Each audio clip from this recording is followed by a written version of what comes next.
Bonjour à tous. Dans cette émission, cette semaine, nous prenons la direction du Puy-de-Dôme avec Monseigneur Hippolyte Simon, l'archevêque de Clermont. Bonjour Monseigneur. Bonjour. Dans notre émission, nous allons revenir sur un jubilé, le 70e anniversaire de l'ordination du bienheureux Karl Leisner. C'était clandestinement dans un camp à Dachau, célébré par votre prédécesseur, Monseigneur Piguet.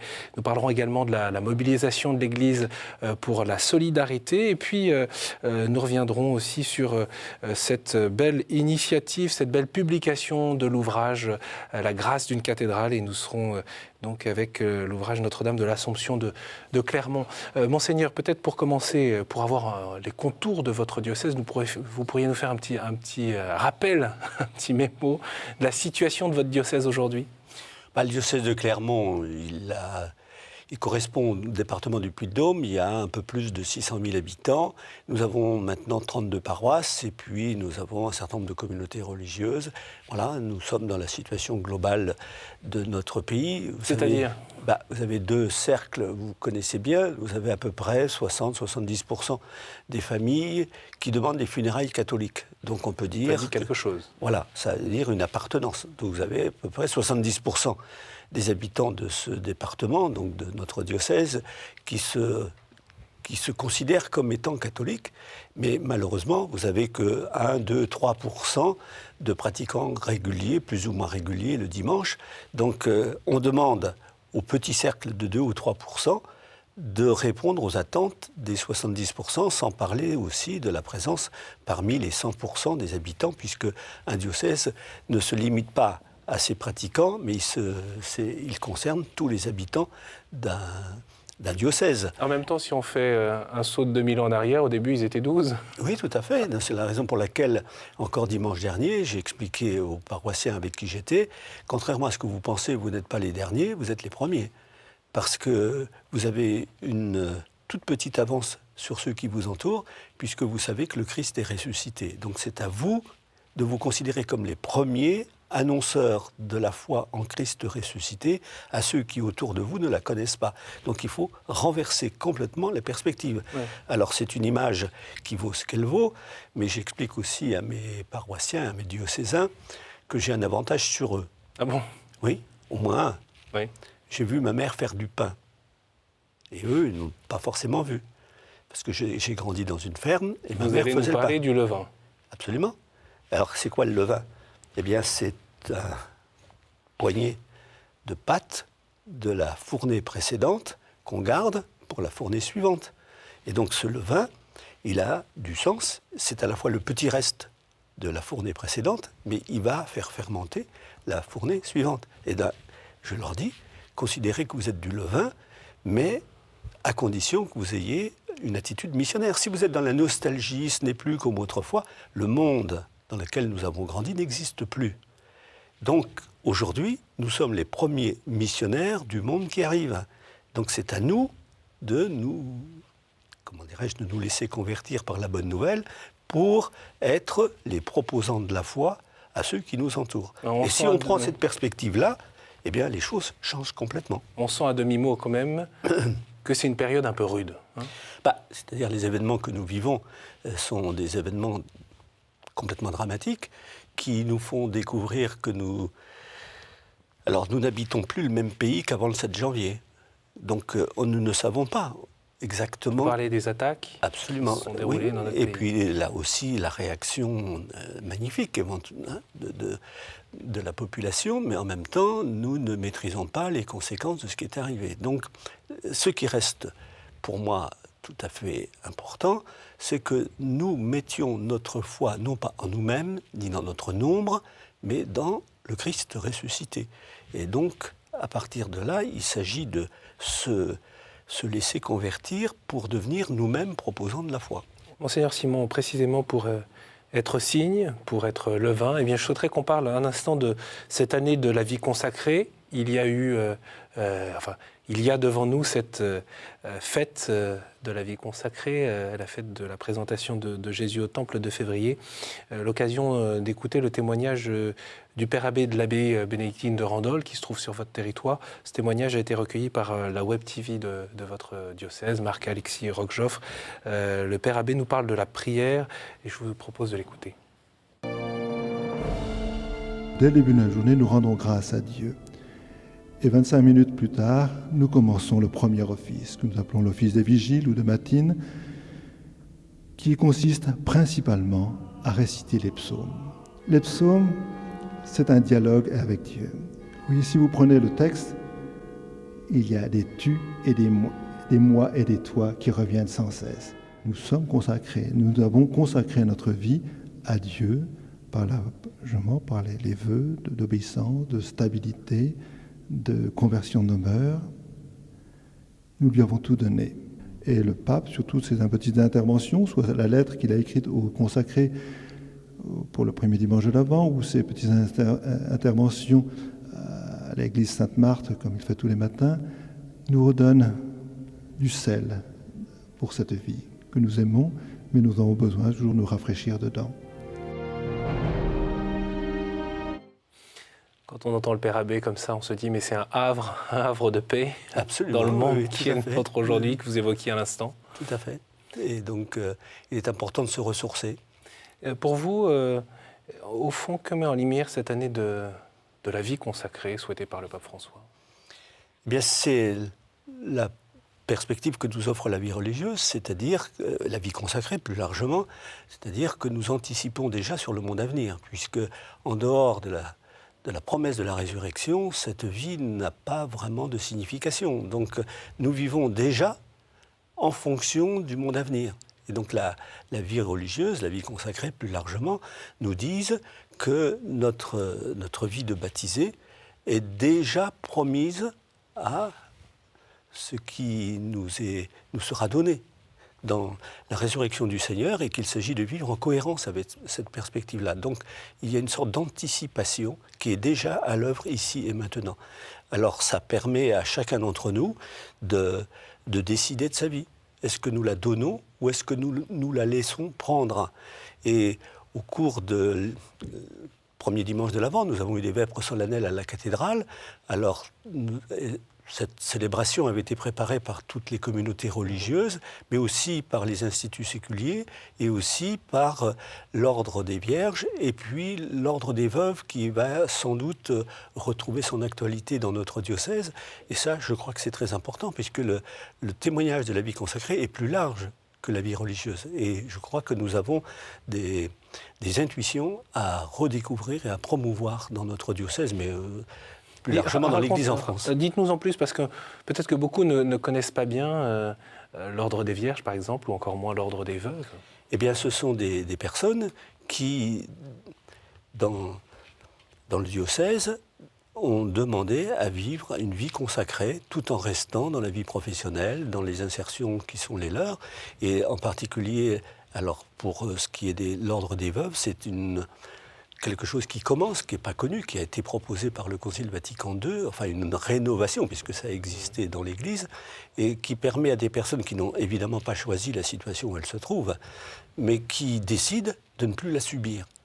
Et donc, de donner un sens à leur vie en la consacrant au Seigneur, tout en restant avec leurs insertions habituelles, professionnelles, familiales, associatives, paroissiales, mais qui, du coup, de l'intérieur, même c'est une exigence intérieure, eh bien, se donnent un cadre de vie, des temps de ressourcement, des rencontres, pour justement vivre une donation de soi.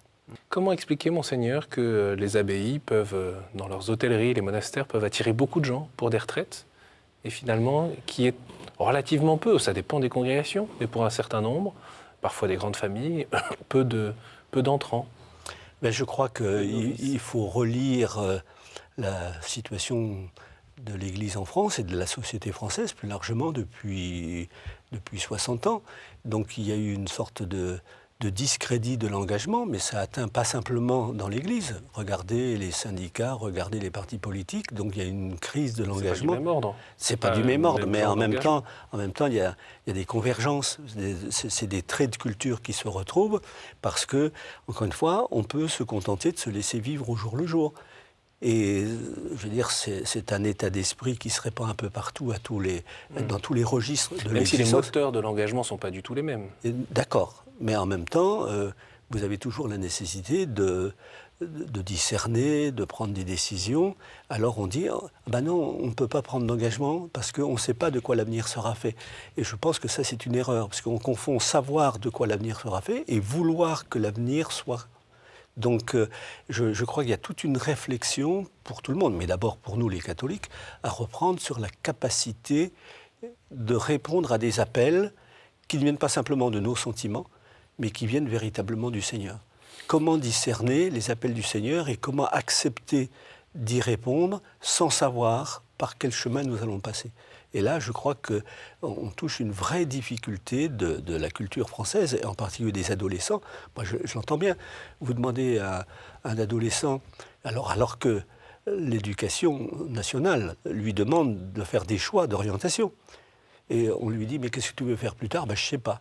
Je ne sais pas. Donc, on est dans une situation... C'est la période où on se pose pas mal de questions, là. Voilà. Et donc, on diffère les choix parce qu'on croit que si on prend des orientations, on va être déterminé. Donc, parce qu'il va falloir renoncer à d'autres orientations. Et bien, c'est justement le fait de renoncer à certaines orientations pour rester fidèle à celle à laquelle nous avons répondu qui est la vraie liberté. Mais là, il y a toute une réflexion à faire sur ce que signifie la liberté dans le monde où nous sommes. Je voudrais qu'on parle des 70 ans de l'ordination du bienheureux Karl Leisner, puisque Jean-Paul II l'a désigné comme un modèle pour la jeunesse aujourd'hui. En 1996, oui. Cette année est marquée par le 70e anniversaire. Vous l'avez célébré aux côtés du cardinal Marx. Et puis, vous aviez emmené une délégation de 80 collégiens. Nous avions déjà une belle expérience en 2004 pour le 60e anniversaire de cette ordination. Et là, nous avons revécu les choses pour le 70e anniversaire. On peut en dire qui est Karl Leisner, peut-être? Alors, Karl Leisner, c'est un jeune Allemand qui est né en 1915. On va fêter le centenaire de sa naissance le 28 février. Il est né dans le nord de l'Allemagne. Oui. Il est entré au séminaire, mais ce qui est tout à fait étonnant, il a tenu son journal et très jeune, il est responsable d'un groupe de jeunes et il discerne ce qu'est le nazisme. Et on voit bien dans son journal qu'il a tout de suite compris et donc il s'est mis tout de suite dans une posture de résistance. Alors il a fini par avoir des ennuis et puis finalement il a été arrêté. Il a été arrêté en 1939 parce qu'il n'avait pas, comment dirais-je, déploré l'attentat contre Hitler. Et donc il a été déporté, il a fait plusieurs camps, et il est arrivé finalement à Dachau. Dans ce fameux bloc 26. Hein, oui, avec les 2000 prêtres de toute l'Europe qui étaient déportés là. Et en ce moment-là, en 1944, mon prédécesseur, Monseigneur Piguet, pour des raisons qu'il faudrait expliquer, a été lui-même arrêté dans sa cathédrale au mois de mai. Le jour de Pentecôte. Fête de Pentecôte, c'est ça. Le jour de Pentecôte, au mois de mai, le 28 mai, et il a été arrêté, ensuite il a été déporté, et il est arrivé donc à Dachau. Et lorsqu'il est arrivé à Dachau, un certain nombre de prêtres qui organisaient la vie clandestinement dans ce camp ont demandé à l'évêque s'il acceptait d'ordonner ce diacre, parce qu'il avait été ordonné diacre avant d'être arrêté, et donc depuis 1939, il attendait une possible ordination, et Monseigneur Piguet a accepté, moyennant qu'il ait l'autorisation de l'archevêque du lieu, donc l'archevêque de Munich, et de l'archevêque, enfin de l'évêque du diocèse d'origine, donc le diocèse de Münster. Et en 2004, j'avais proposé aux deux évêques concernés, Münster et Munich, de nous retrouver, et ce que nous avions fait au mois de décembre 2004. Ce que vous avez réitéré. Réitéré avec Monseigneur Guen, l'évêque de Münster, avec le cardinal Marx, l'archevêque de Munich, et nous nous sommes retrouvés pour une célébration. Et de notre côté, nous avions emmené 80 jeunes, plus un groupe d'adultes, pour participer à ce pèlerinage. Et c'est vraiment une expérience tout à fait profonde, fondatrice, je crois, et qui a beaucoup de signification. Parce que oui, c'est très beau de voir cette victoire du sacerdoce sur la barbarie nazie, sur la misère humaine. Hein, oui, et puis en même temps, quand on sait, par exemple, que les premiers qui ont demandé la réconciliation franco-allemande sont des gens qui sont sortis de Dachau, alors Edmond Michelet, Joseph Rovan, et là on voit bien comment cette ordination, par surcroît, elle a une force prophétique pour l'Europe. Vous avez un diacre allemand, un évêque français. Et regardez bien, nous sommes au mois de décembre 1944. Les deux pays, les armées sont en train de se battre dans les Ardennes. Et là, on anticipe sur la réconciliation. Et j'ai fait observer plusieurs fois, regardez bien, ce n'était possible que dans un camp de concentration. Parce que si Monseigneur Piguet avait ordonné prêtre indiacralement dans sa cathédrale, il eût été accusé de collaboration. C'était impensable à ce moment-là, puisque les pays étaient en guerre. Donc, c'est dans la faiblesse, et comme l'a bien dit mon prédécesseur, ils ont fait une crosse, les détenus ont fait une crosse pour l'évêque, parce qu'il a demandé que tout soit tout à fait selon les exigences liturgiques, et sa crosse, c'est « Victor in vinculis », victorieux dans les chaînes. Donc là, et il le dit même dans ses mémoires, c'est la force de la faiblesse sur la violence, c'est la réconciliation contre la haine. Voilà, c'est assez fabuleux comme perspective. Et c'est un très, très beau message aussi pour le contexte oui, que l'on vit, pour toutes les épreuves au fond. Et Jean-Paul II a proposé Karl Leissner comme modèle pour la jeunesse européenne, parce qu'encore une fois, nous avons ses écrits, nous avons son journal qui se termine au mois d'août 1945 par « Bénis aussi Seigneur mes ennemis ». Donc il y a un message là de... Et puisqu'il était malade. Hein, oui, il est mort de la tuberculose le 12 août 1945. Et les jeunes de Clermont sont passés par le sanatorium où il a terminé ses jours, quand ils sont allés à Dachau.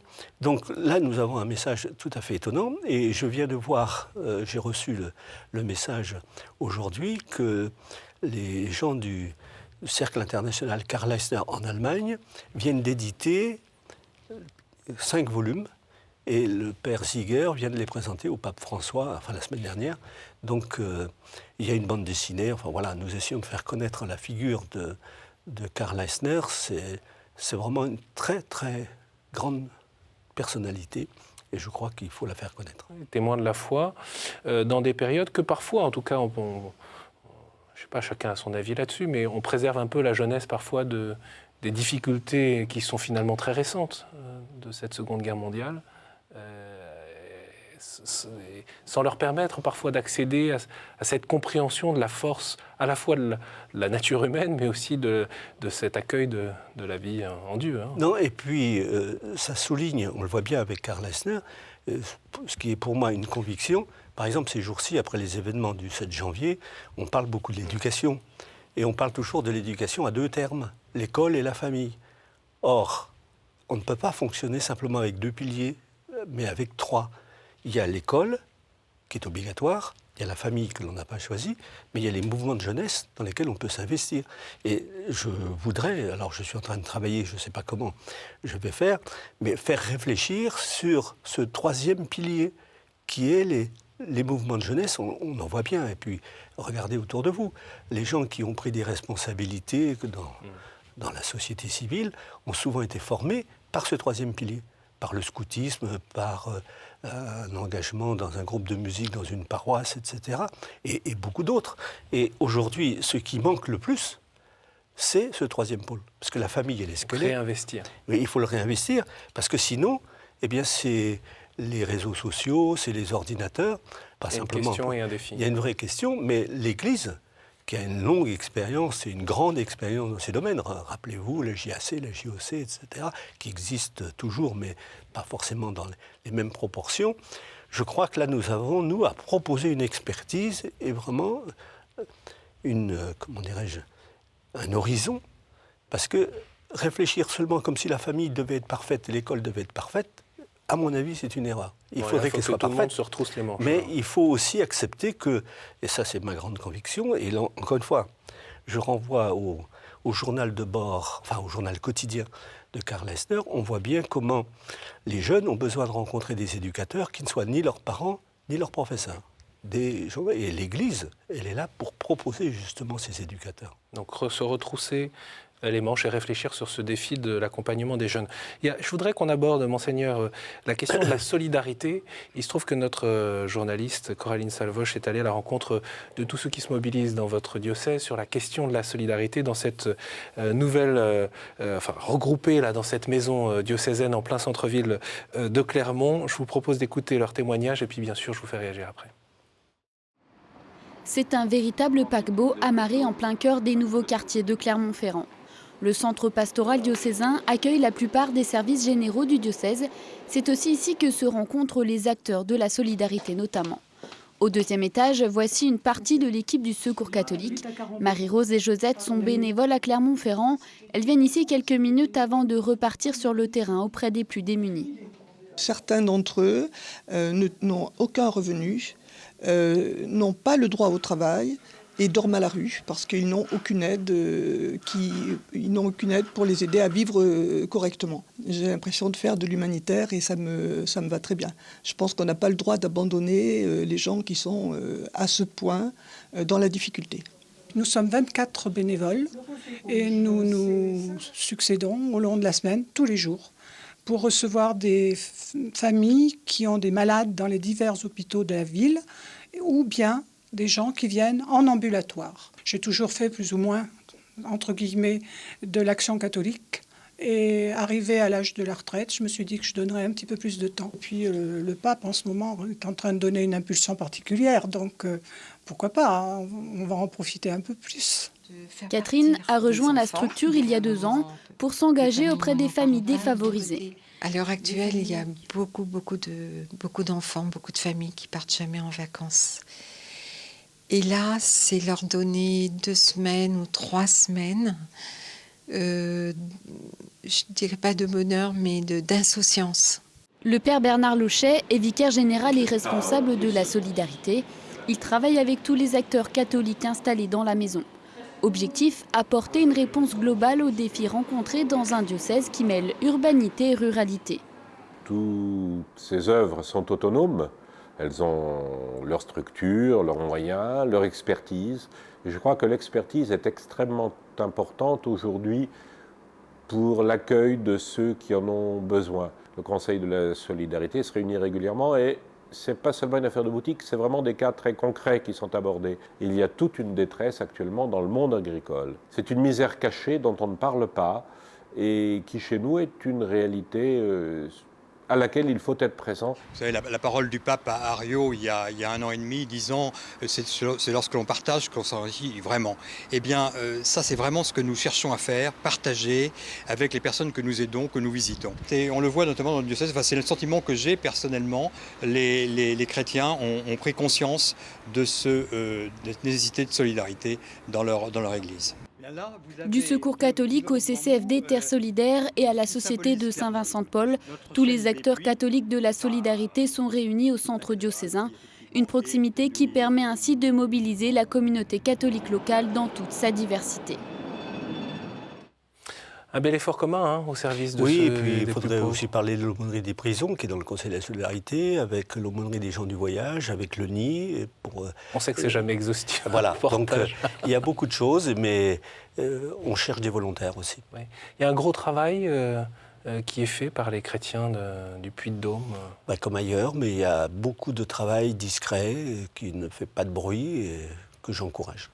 Monseigneur, je voudrais qu'on finisse cette émission avec ces images de votre cathédrale, Notre-Dame de l'Assomption, Clermont, construite avec ces pierres noires de Volvic. C'est toute l'identité là de l'Auvergne. Il y a un livre qui vient d'être publié dans la collection La Grâce d'une cathédrale aux éditions La Nuée Bleue.